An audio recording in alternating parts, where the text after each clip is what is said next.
cause d'un incident technique, Isabelle n'a pas pu faire les deux premières solutions des exercices. Donc c'est moi qui vais les faire et elle va pas tarder à arriver. Elle prendra la suite.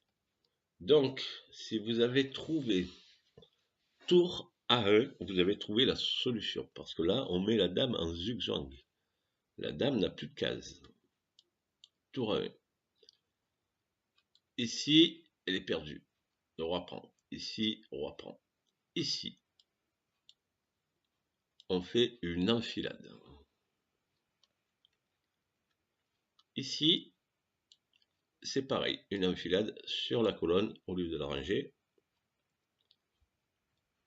Ici, cavalier prend, cavalier prend. Ici, on a un beau petit échec. Hop, et le roi prend. Et tour prend dame. Et si dame prend tour, qu'est-ce qu'on fait? Fourchette. Voilà pour la première. On va passer à la suivante. Alors ici, il faut calculer le carré du pion. Carré du pion, on voit que le roi est nettement dans le carré du pion. Mais comme ça vient au blanc de jouer, si le blanc, le pion avance de 2 cases, si on recalcule à partir, on voit que le roi n'est pas dans le carré, mais il va pouvoir y rentrer. Donc là, c'est inéluctable, si le pion avance, on va aller le gober. Donc, le seul coup pour les blancs, pour gagner, c'est roi F5. Donc, si le roi cherche à aller manger le petit pion, le roi blanc est en opposition, et là, il n'est plus possible au roi d'aller chercher le pion. S'il s'approche là, on a la faculté d'avancer de 2 coups, et donc il ne pourra pas le rattraper en aucun cas. Et voilà, les blancs gagnent facilement avec la dame. Je vois Isabelle qui arrive, elle est sur le parking, je vais aller la chercher. Ne bougez pas, je reviens. Bonjour Isabelle. Bonjour Michel et bonjour les Internet. Bonjour le montage. Bien Isabelle, c'est à toi. Quelle est l'idée des blancs? Là, l'idée des blancs, c'est que s'il joue directement E4, en fait il y a simplement roi D6 et après roi E5, roi prend E4, les blancs perdent le pion E et donc les blancs ne peuvent plus gagner. L'idée c'est donc d'empêcher roi D6. Le problème de roi E7, c'est qu'après roi C4, roi F6, on va retomber dans... Après roi prend C3, E4, roi D2, E5. On arrive dans cette position qui est nulle. Et donc roi E7 perd. Donc l'idée c'est d'empêcher roi D6. Donc le but pour les blancs, c'est de, tout en ne bloquant pas la colonne E pour le pion. Un autre coup candidat est roi F7, roi D5, roi F6, roi C4, E4, C5, E5, roi prend C3, E6, roi D2, E7, C4, E8, C3. Et en fait, ici le problème c'est que sur Dame H5 par exemple, il y a simplement C2. Et encore une fois, on tombe sur la position nulle de tout à l'heure. Donc en fait, l'idée c'est de jouer roi F7. Mais l'idéal serait que à ce moment-là, le trait soit encore au noir. Donc l'idée, ça va être de perdre un temps en jouant roi G7. Donc on ne bloque pas la colonne E. Et ensuite, sur roi D5, on joue roi F7. Et en fait, c'est pas la même position, puisque si on regarde la même ligne que tout à l'heure, si les noirs jouent C3, là-dessus, il y a dame D8. Et sur roi E2, par exemple, en fait, il y a dame G5. Et sur C2, il y a dame C1. Et comme tout à l'heure, on va simplement remonter le roi pour revenir chercher le pion. Donc en fait, l'idée c'est que en ayant perdu ce temps, en fait, on libère cette diagonale là pour la dame et donc pour empêcher la promotion du pion. Et donc les blancs gagnent. Alors le bon coup dans cette position, en fait, c'est de commencer par fixer la structure noire adverse en jouant G4 pour empêcher donc les noirs de jouer H5. Et en fait, après, on va simplement ramener le roi blanc pour aller donc manger donc les deux faiblesses en H6 et G5, pendant que les noirs vont devoir s'occuper du pion H2 et G4 et donc perdre un temps en fait, pour pouvoir manger les deux pions. Donc si les noirs jouent roi B3 par exemple, on joue roi B5, roi C3, C5, roi D3, roi D5, roi E2 ou roi E3, ça ne change absolument rien. Roi E6, ah oui, très important. En fait, si là-dessus les noirs jouaient roi E5, là les noirs pouvaient jouer roi E3. Et on voyait qu'en fait sur roi F5, les noirs pouvaient jouer roi F3. Et en fait, là les blancs ne peuvent pas continuer à soutenir le pion G4 avec leur roi. Ils seraient obligés donc de jouer H3 et sur roi G3. Donc ce serait les noirs attaqueraient H3 et G4 ensuite. Et donc les noirs gagneraient. Donc il faut faire attention. Les noirs jouent roi E2 et en fait on doit maintenir l'opposition à distance en jouant donc roi E6.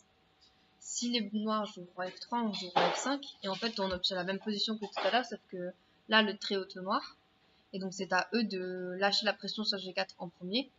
S'ils jouent roi G2, on joue roi G6 et s'ils jouent roi F3, maintenant on joue H3 et en fait ils ont perdu des temps en voulant manger les pions G4. Donc sur roi G3 simplement on prend et on va jouer roi G6 et on va gagner le pion G5 et donc la partie. Si les noirs jouent roi F2, on joue roi F6, donc l'opposition à distance. Pareil, si on avait joué roi F5, il y aurait eu roi F3, encore une fois, et on retombait dans la même position que tout à l'heure avec très haut blanc. Sur roi F6, du coup, si les noirs jouent roi G2, on joue simplement roi G6, et on va manger H6, G5. Encore une fois, si roi G6, et si roi H3, en fait, il y avait roi H5. Roi prend H2, roi H6, roi prend H6. Donc si les noirs jouent roi E2, en fait il faut encore maintenir l'opposition à distance en quelque sorte.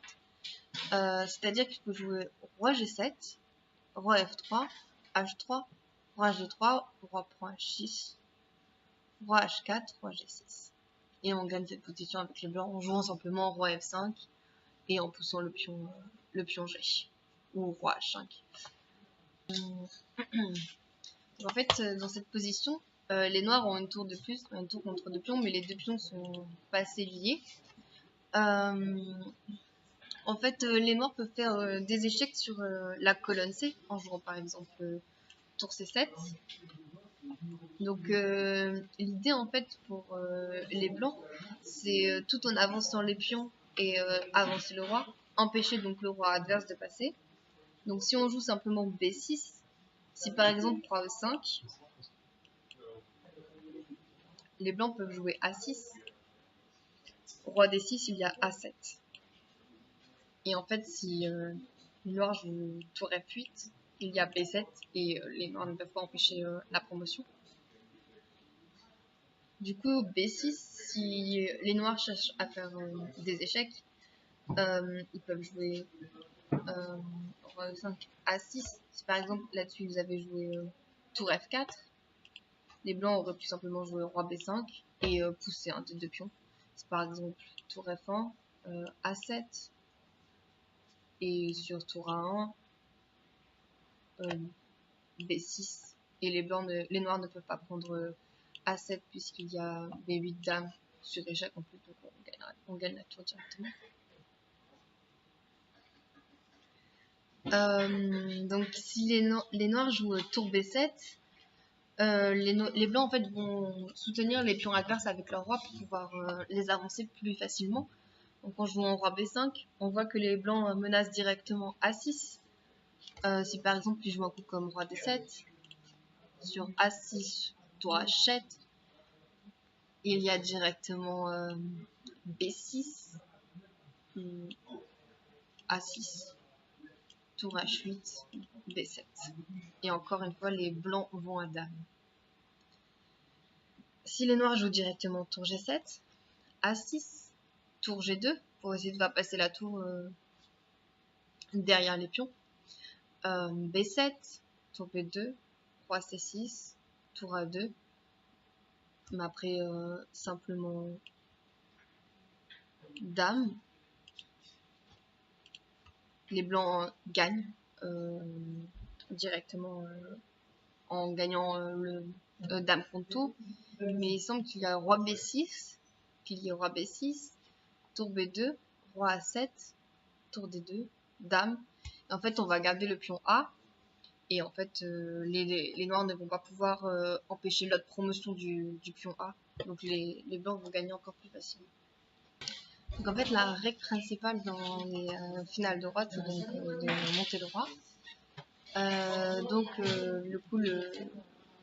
Le coup principal ici, c'est simplement de jouer roi H2 pour monter le roi et l'activer après roi H3. Si on voit que si le roi noir part, on pourra encore monter le roi en H4 pour aller attaquer donc les deux faiblesses qui sont F7 et H7. Donc si les noirs jouent roi G4, après F3, roi F5, H3. Si par exemple les noirs jouent H5, il y a H4, roi G6, G4, pion prend, roi prend. Et les blancs vont gagner cette finale. Tout d'abord parce que le roi est actif et qu'ils ont un pion de plus. Après roi E5, il y a roi H4, roi D4, G4, F6. Et en fait, on voit que le roi blanc est très actif sur la colonne H et va simplement aller manger le pion H7 et permettre à un des pions d'aller faire dame. Donc si, voilà. Si roi H5, roi E3, roi H6, roi F2, prise F, roi prend G2, F4. Et on voit que si par exemple roi G3, il y a simplement G5, roi prend, tac, tac. Et en fait, les blancs vont avoir beaucoup trop de temps d'avance et ils vont faire dame et vont simplement gagner la position après avoir fait promotion. Et ici, en fait, on remarque qu'il y a qu'il y a un réseau de maths sur la 8e rangée. Donc en jouant simplement H5, F3, H6, F2, H7, dame, dame. En fait, dans cette position, on constate que les noirs n'ont aucun coup. Puisque si par exemple, les blancs menacent roi C7, mais aussi roi D7 et aussi roi E7 mat. Et en fait, la dame est mal placée et ne peut pas manger le pion B6. Donc si par exemple les noirs font échec, après simplement roi C7, en fait, il y a directement mat. Après dame D8, dame prend D8. Si les noirs essaient d'empêcher le roi de venir en C7, en jouant par exemple dame F4, là-dessus il y a simplement roi D7, dame B8, dame C3, et en fait on menace mat sur l'autre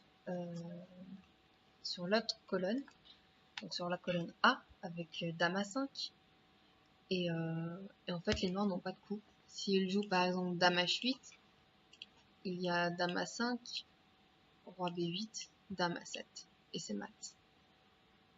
Donc après dame A7, il y a simplement pion prend, et les noirs vont gagner, les blancs vont gagner cette finale.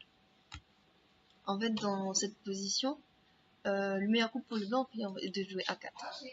Donc pour deux raisons. Tout d'abord, on empêche le pion B de bouger à l'aide de B5, puisque maintenant la case B5 est attaquée par A4 et C4. Mais en plus, grâce au coup B3, on gagne un temps sur l'opposition des rois. Donc si par exemple il joue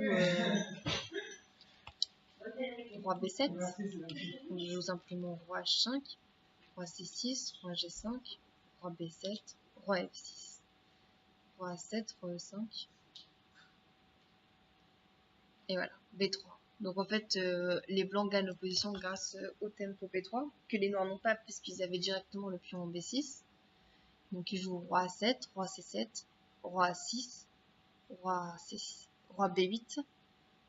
Et là en fait, donc les noirs sont dans un réseau de pattes. Et donc ils sont obligés de jouer le coup B5, après B5, roi B6 et simplement roi C8. Encore une fois, si les noirs jouent par exemple roi A7, après simplement roi C7, le pion B va aller à dame. Donc ils peuvent jouer A4 pour essayer de jouer roi A5. Après simplement pion prend A4, roi A5, roi D7. Si les noirs prennent A4, le pion B va aller à dame. Donc les noirs perdent cette finale. Allez, fini. Ah, c'est fini?